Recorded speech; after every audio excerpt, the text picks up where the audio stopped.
Hello, everyone, and welcome to Hello Word, the podcast where we explore the fascinating world of English vocabulary, one word at a time. I'm your host, Alex, and I'm thrilled to have you join me today. Our word for today is bear.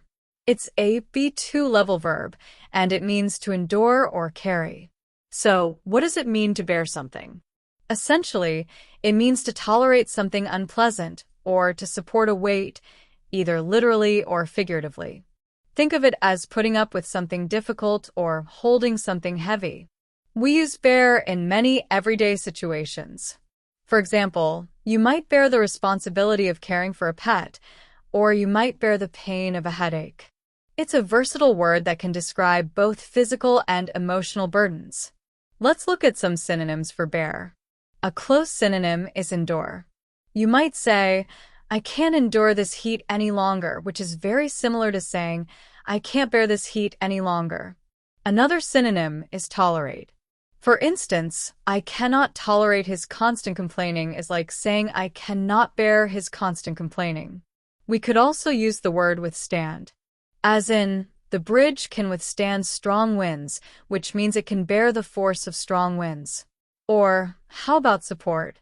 Think of a weightlifter who can support a huge amount of weight. They can bear the weight. Let's put these synonyms into a few more sentences to see how they work. She had to endure a lot of hardship in her life, but she remained strong. He couldn't tolerate the noise from the construction site. The old building was built to withstand earthquakes. The pillars support the roof of the temple. Now, let's explore some antonyms for bear. An antonym is a word with the opposite meaning. One antonym for bear, in the sense of enduring something unpleasant, is relish. If you relish something, you enjoy it greatly, the opposite of bearing something difficult. Another antonym is avoid. If you avoid something, you try to prevent experiencing it, rather than bearing it. And for the sense of carrying something, an antonym could be drop. Instead of bearing the weight, you drop it. Let's see these antonyms in action. She relished the opportunity to travel the world, a stark contrast to bearing a heavy workload. He tried to avoid any conflict instead of bearing the brunt of an argument. She accidentally dropped the vase, failing to bear its weight. Here are more examples. I relished the taste of dark chocolate. They tried to avoid making mistakes. The climber dropped his bag down. So, how can you use bear in your everyday life? You can use it to describe how you are handling difficult situations. For example, I can't bear to watch sad movies. Or, she had to bear the news of her friend's illness. You can also use it to describe physical burdens. He helped me bear the heavy boxes. Or, the roof is designed to bear a heavy load of snow. Here are some more examples of sentences using bear.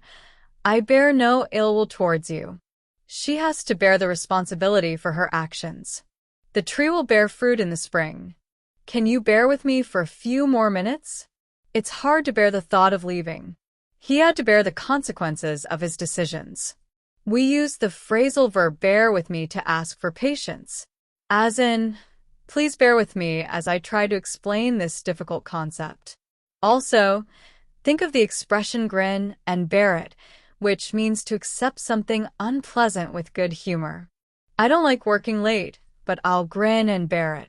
Or, consider the expression bear fruit, which refers to producing positive results.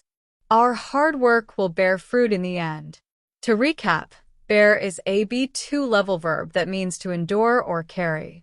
Synonyms include endure, tolerate, withstand, and support, while antonyms include relish, avoid, and drop.